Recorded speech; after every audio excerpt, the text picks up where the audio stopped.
Sir, તમને કઈ એવી વસ્તુ લાગી કે તમે આ ફિલ્મ સાથે જોડાયા અને તમે જ્યારે એક સિંગર છો, આ ફિલ્મમાં આટલા બધા બહુ સુંદર સુંદર ગીતો છે, શું એવું હતું કે તમે આ ફિલ્મ સાથે જોડાયા?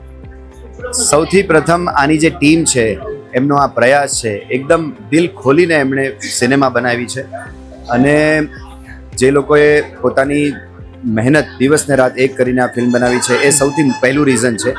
અને એ પછી જે ક્વોલિટીથી, જે રીતે બજેટમાં એમણે ઓછા બજેટમાં અદ્ભુત એમણે એક કૃતિ બનાવી, ફિલ્મ બનાવી, એ એમને એક વખાણને પાત્ર છે. અને જે રીતે આજે રિસ્પોન્સ બધાનો મળી રહ્યો છે, અને જે લાલો, જે કૃષ્ણ વિષય પર એમણે એક નવો એંગલ આપ્યો છે કે આજના સમયના લોકો, આજના બાળકો, આજની પેઢીને કઈ રીતે એક પોતાના જીવનમાં કંઈ શીખી શકે. આ કોઈ ધાર્મિક ફિલ્મ નથી, પણ એક જીવનમાં બોધ લઈને પોતાની લાઈફમાં જ્યારે પણ કંઈ તકલીફ આવે ત્યારે કઈ રીતે એનો સામનો કરવો, એનો એક અદ્ભુત રીતે એક મોટિવેશન મળે છે. લાલોને લઈને અમારા વ્યુઅર્સને અને લોકોને તમે કોઈ મેસેજ આપવા માંગતા હો?